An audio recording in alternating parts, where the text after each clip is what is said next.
I'm the developer of Linguistic Genomics, which was the first platform on which you could determine the intent of communication rather than the literal artifact of communication.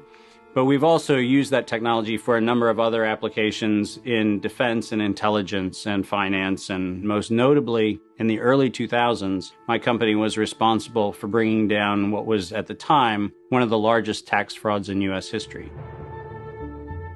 We maintained a series of inquiries into every individual, every organization, and every company that is involved in anything that either blurs the line of biological and chemical weapons or crosses that line in any of 168 countries.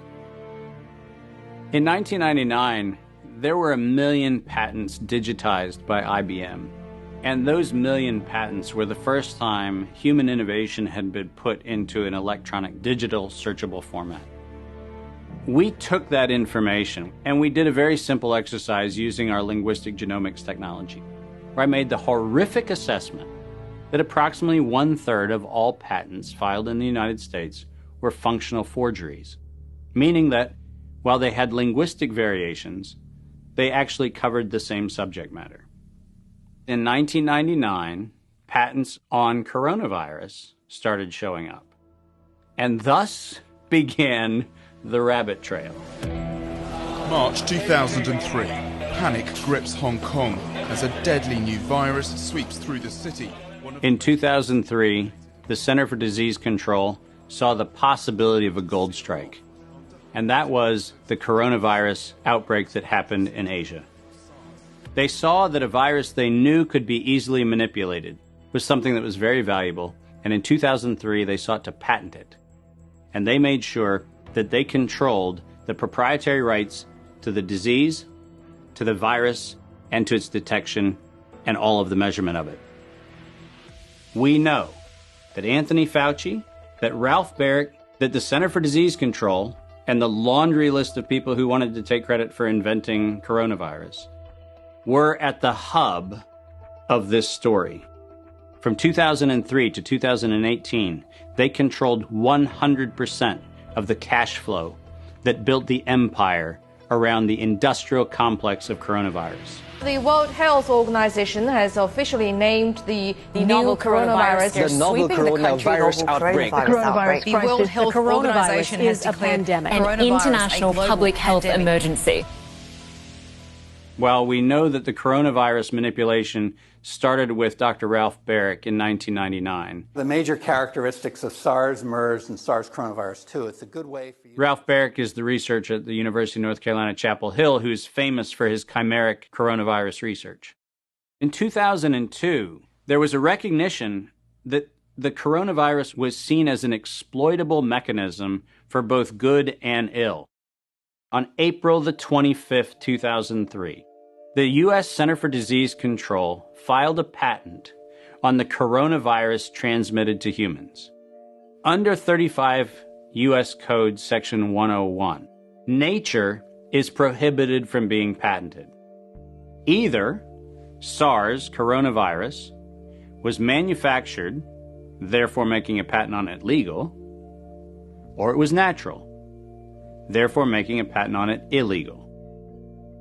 If it was manufactured, it was a violation of biological and chemical weapons, treaties, and laws. If it was natural, filing a patent on it was illegal. In either outcome, both are illegal. In the spring of 2007, the CDC filed a petition with the Patent Office to keep their application confidential and private. They actually filed patents on not only the virus, but they also filed patents on its detection and a kit to measure it. Because of that CDC patent, they had the ability to control who was authorized and who was not authorized to make independent inquiries into coronavirus. You cannot look at the virus, you cannot measure it, you cannot develop a test kit for it. And by ultimately receiving the patents that constrained anyone from using it, they had the means, they had the motive, and most of all, they had the monetary gain from turning coronavirus from a pathogen to profit.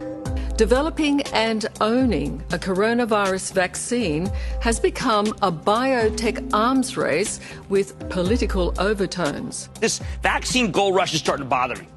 Gold rush. Let's keep that in mind.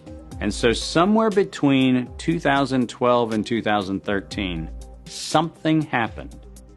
The federal funding for research that was feeding into places like Harvard, Emory, University of North Carolina, Chapel Hill, that funding suddenly became impaired by something that happened at the NIH, where the NIH got this little tiny moment of clarity and said, I think something we're doing is wrong.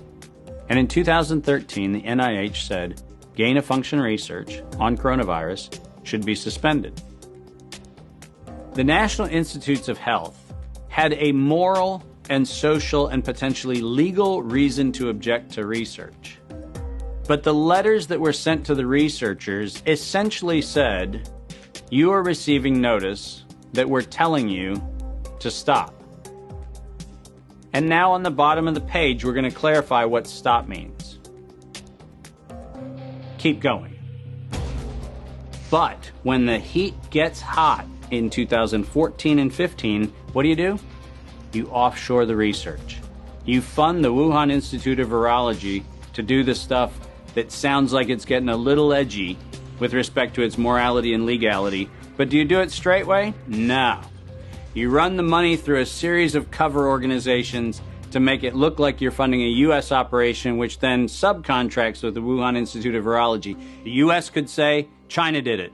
China could say, the U.S. did it. And the cool thing is, both of them are almost telling the truth.